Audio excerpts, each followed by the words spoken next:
Tu vois, ceux qui disent, ouais, la crypto c'est mort, c'est un scam, c'est parce qu'ils n'ont pas les chiffres. Là, on est en bear market, mais les vrais sont en train de buddle comme jamais parce qu'ils savent. Ils savent ce que les autres ne savent pas. Ils connaissent les termes, ils connaissent les chiffres. Et le savoir, c'est le pouvoir. Et tu vois, parfois, c'est bien de se poser tranquille au calme, prendre un peu de recul pour voir le chemin parcouru. Et c'est pour ça qu'aujourd'hui, on va analyser le rapport de Chainalysis qui montre que le Web3, on aura beau dire ce qu'on veut, c'est inéluctable. Et perso, je kiffe les rapports de ouf. Tu sais pourquoi? Parce que ça permet de nourrir ta réflexion dans tes analyses fondamentales et ça te permet également d'anticiper les tendances cachées qui sont en train de se dessiner avec les chiffres. Et bien sûr, comme chaque rapport, c'est tellement trop lourd qu'on va le traiter en plusieurs vidéos. Donc, pense à t'abonner à la chaîne si toi aussi tu kiffes. Et si la partie 2 est déjà disponible, tu retrouveras le lien en description. Donc tu connais, pas d'introduction, parce que là c'est tellement chaud qu'on commence directement droit au but avec déjà l'entreprise qui a émis ce rapport, c'est Chainlink. C'est qui Chainlink? Alors dans les très très grandes lignes, c'est une société spécialisée dans l'analyse de données relatives à la blockchain. Ses clients, c'est des agences gouvernementales, des institutions financières, des compagnies d'assurance, de cybersécurité, du lourd. Ils ont récemment levé 170 millions de dollars. C'est une entreprise valorisée à 8,6 milliards de dollars. Donc tu vois un peu le délire. C'est carré. On peut leur faire confiance les yeux fermés. Bon, façon de parler quand même. Mais en tout cas, ça reste des gens sérieux. Ils amènent le sujet du Web3 d'une manière assez intéressante parce qu'ils le comparent à Internet. Dans les années 90, quand on disait que toutes les entreprises auraient un site Internet, la majorité des gens n'y pensaient pas. Il y avait même des gens qui voulaient interdire le téléphone avec Internet. T'imagines? C'est impensable de se dire qu'un téléphone qui a une connexion Internet pouvait être interdit. Pourtant, c'est ce qui se passait avant. Et c'est pour ça qu'il ne faut pas s'énerver si on voit des réformes liberticides concernant les cryptos, parce que l'histoire se répète, c'était la même avec Internet, donc j'ai envie de dire que tout se passe comme prévu. Et demain, il est fort probable que le Web3 soit aux entreprises ce qu'Internet est aujourd'hui pour elles, dans la majorité d'entre elles, c'est-à-dire indispensable.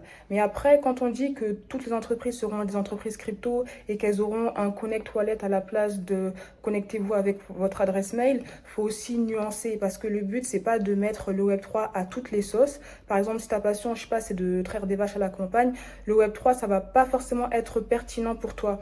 Mais le but, c'est vraiment d'implémenter le Web3 là où ça résout des vrais problèmes que le Web2 n'a pas réussi à résoudre ou corriger les erreurs et les déviances du Web2.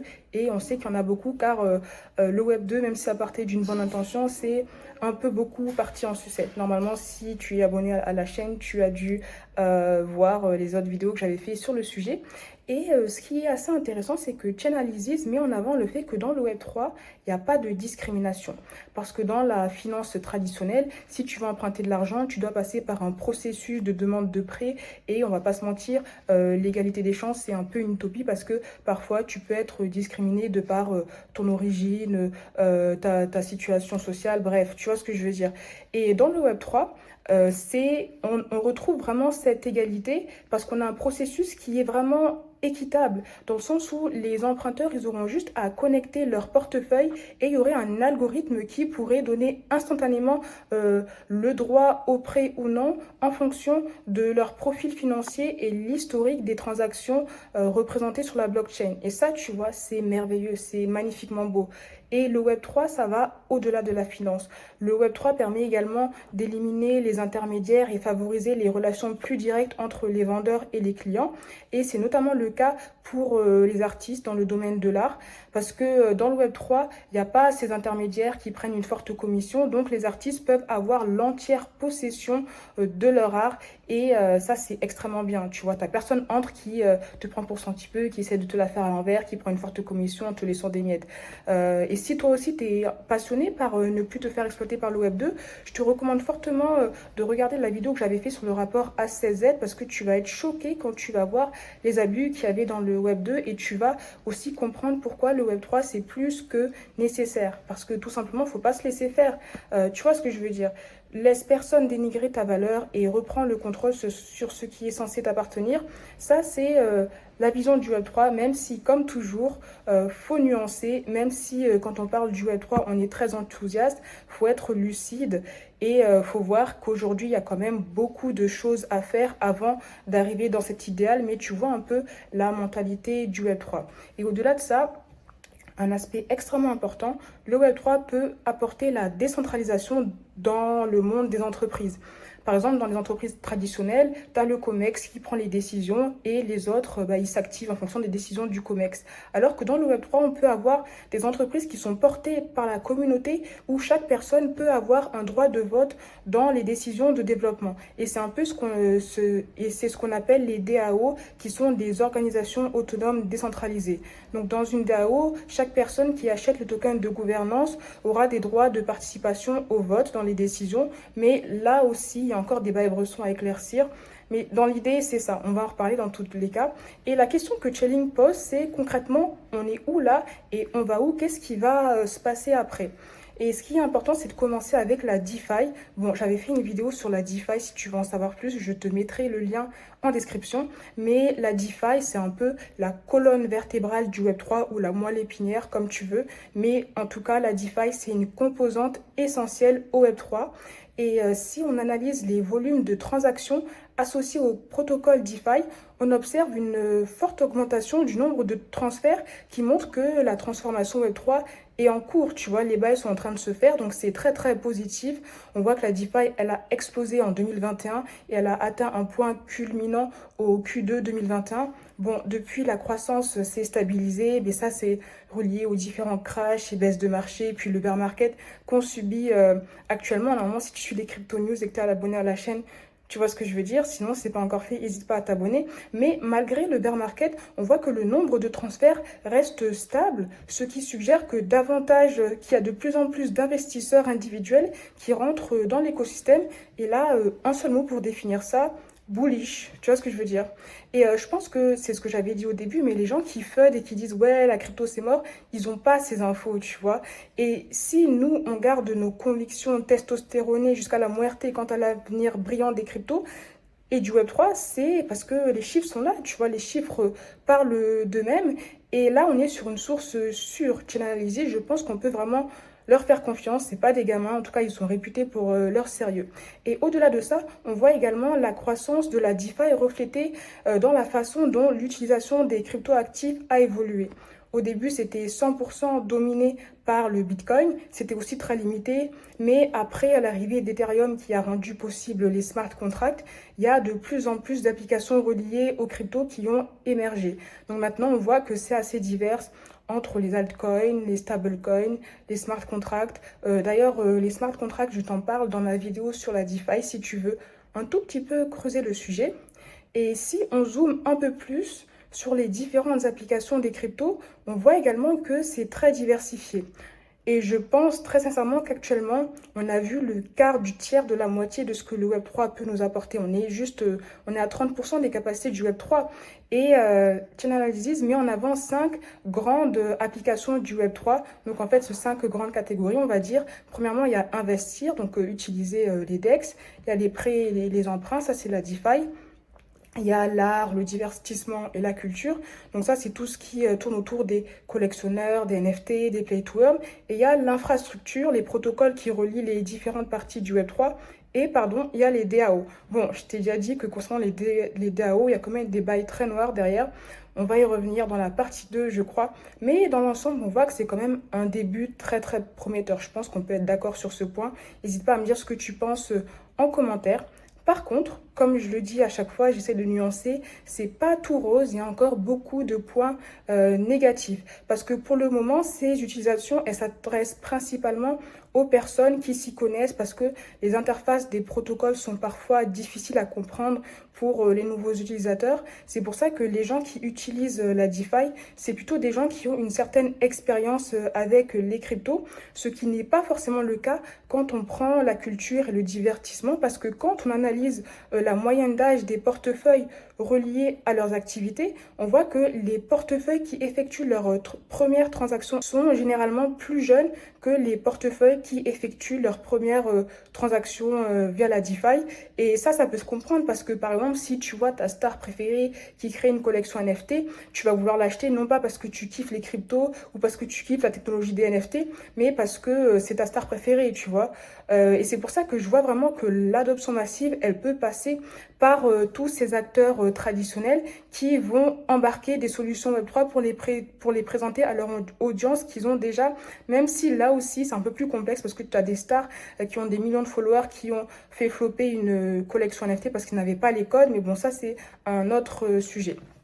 Après, il y a Chainalysis qui pose une question extrêmement pertinente. C'est comment notre industrie peut-elle capitaliser sur cet élan et évoluer vers la vision ultime du Web3, donc c'est-à-dire un monde où toutes les entreprises offriraient la possibilité de connecter son portefeuille. Après, il résume 3 points essentiels pour arriver à cet idéal. Le premier, c'est intégrer plus de nouveaux utilisateurs dans la crypto en général, parce que ça augmenterait les personnes susceptibles d'adopter les outils du Web3. Et ça passe, comme je l'avais dit avant, des personnes 100% Web2 qui arriveraient à faire une belle transition vers le Web3 auprès de leur audience. Quand je dis belle, parce que encore une fois, tous les gens qui veulent se lancer dans le Web3 n'y arrivent pas, parce qu'il faut reprendre les codes du Web3. Mais tu vois, le fait d'avoir des collaborations entre les entreprises Web2 et Web3, ça permettrait de créer un pont entre ces deux versions d'Internet, on va dire. Et je pense que ça passe également par la vulgarisation parce que dans les cryptos, le Web3, il y a quand même une barrière de langage parce qu'il y a beaucoup de mots un peu incompréhensibles. J'avais fait plusieurs vidéos sur le vocabulaire crypto, si ça t'intéresse. N'hésite pas à me dire ce que tu en penses.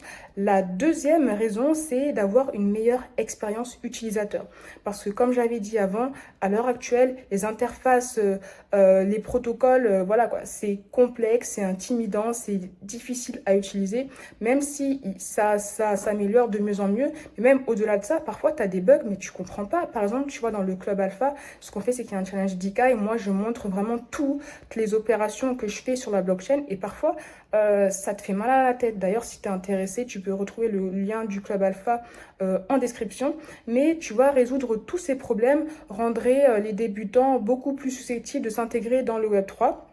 Et la troisième application, ce serait, c'est un peu relié à la première en fait, c'est mettre en place des cas d'utilisation qui intéressent les personnes qui ne sont qui n'ont aucune appétence, aucun intérêt pour les cryptos. Et c'est un peu pour ça que les NFT attirent beaucoup plus de crypto beginners que la DeFi. Et ça rejoint un peu les raisons que je t'avais dit juste avant, donc je vais pas les répéter. Mais de manière générale, on peut voir quand même qu'il y a deux catégories. Il y a ceux qui connaissent les cryptos et ceux qui ne connaissent pas les cryptos. Et le but, c'est d'essayer de faire un pont entre ces deux audiences pour avoir cette adoption massive. Donc là, on va parler des différentes couches, Layer 1 et Layer 2, parce que presque toutes les crypto-monnaies appartiennent à l'une des deux catégories. Donc il y a la Layer 1, c'est pour les cryptos qui ont leur propre blockchain, comme le Sol sur Solana, Ether, Ethereum. Et les Layer 2, en fait, ce sont des blockchains qui sont construits sur des Layer 1. Et parmi les Layer 1 les plus populaires, tu as Bitcoin. Bitcoin, c'est en même temps une blockchain et une crypto. Et le but du Bitcoin, c'était de créer une monnaie pour les transactions simples et sans tiers de confiance avec une rareté forcée pour préserver sa valeur parce qu'il y a un nombre déterminé de Bitcoin. Et par contre, le point négatif concernant le Bitcoin, c'est que sa structure, elle est très simple et assez limitée en termes d'application. C'est pour ça qu'après on a eu Ethereum qui est la première blockchain grand public à intégrer les smart contracts et elle a hébergé la première vague d'applications décentralisées, d'IAP et de DeFi et de Web3. Mais tu vois, on voit quand même qu'Ethereum, même si actuellement c'est la deuxième plus grosse blockchain, il y a plusieurs problèmes derrière cette blockchain. Déjà, il y a le proof of work qui est souvent critiqué, il y a les frais de gaz qui sont très élevés et donc il y a de plus en plus de nouvelles blockchains de Layer 1 qui sont en train d'émerger dans le but de résoudre les problèmes qu'Ethereum n'aurait pas forcément réussi à résoudre. Et ce qui est bien, c'est que tu vois, ça contribue également au développement de la DeFi. Et maintenant, on peut se demander, mais quel sera le futur des Layer 1? Parce qu'on voit qu'il y a beaucoup de blockchains blockchain qui se présentent comme Ethereum Killer, mais on va pas se mentir, dans les faits, il n'y a personne qui a réussi. Ethereum, elle a toujours sa place de numéro 2 en termes de market cap. Et puis, un autre point qui est essentiel, c'est que Ethereum, elle est en train de faire son passage vers le Proof of Work et au Proof of Stake et passer à Ethereum 2.0. Et ça pourrait résoudre les problèmes qu'on lui reprochait. Et ça, tu vois, ça soulève une autre question qui pousse à la réflexion.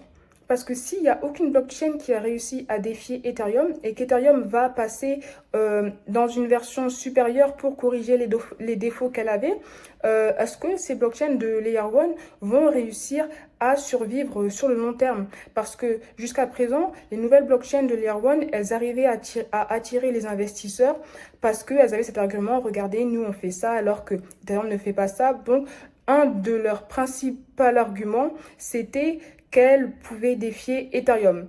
Mais avec Ethereum 2.0, est-ce que ce sera la même chose? Et avec également le bear market qu'on est en train de subir, il est fort possible que les investissements dans les Layer 1 ralentissent et qu'il y en a certaines qui meurent parce que finalement, il n'y a pas forcément d'intérêt comparé à Ethereum. Et Chainalysis met en avant que le Web3 pourrait peut-être devenir un marché avec Ethereum comme acteur dominant. N'hésite pas à me dire ce que tu en penses. Mais tu vois, ça, c'est extrêmement intéressant. Et je pense que quand tu gères une nouvelle blockchain, il faut absolument comparer cette blockchain avec Ethereum. Et tu te dis, mais en fait, qu'est-ce que cette nouvelle blockchain fait qu'Ethereum ne fait pas? Parce que tu vois, si Ethereum fait toutes les fonctionnalités que la nouvelle blockchain que tu gères fait et que la nouvelle blockchain a aucun élément nouveau, finalement, à quoi ça sert, tu vois? Donc, je trouve ça très intéressant. Maintenant, on va passer à l'identité numérique. Donc, la question qu'on se pose, c'est comment l'identité numérique peut rendre le Web3 sûr et responsabiliser ses utilisateurs. Parce que l'une des grandes lacunes du Web2, c'est la précarité de la sécurité et de la confidentialité des données des consommateurs. Et selon la startup Mine, les données personnelles des utilisateurs, elles sont détenues en moyenne par 350 marques différentes. Et parfois, c'est des bails qui sont pas toujours très clairs, tu vois.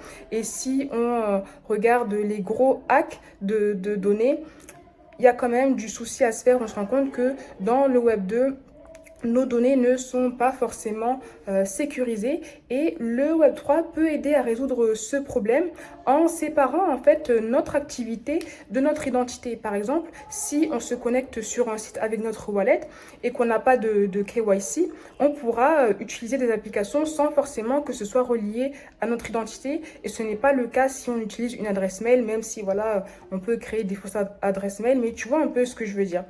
Après, ça ramène quand même des autres problèmes parce qu'on a vu plusieurs escroqueries de personnes qui ont réussi à créer des faux sites où les personnes connectaient leur wallet et finalement c'était un hack. Mais dans l'idée, on voit quand même que la décentralisation permet d'apporter plus de sécurité et l'autre enjeu, c'est qu'il faut aussi avoir plus d'éducation pour réussir à se protéger contre ces risques, tout simplement.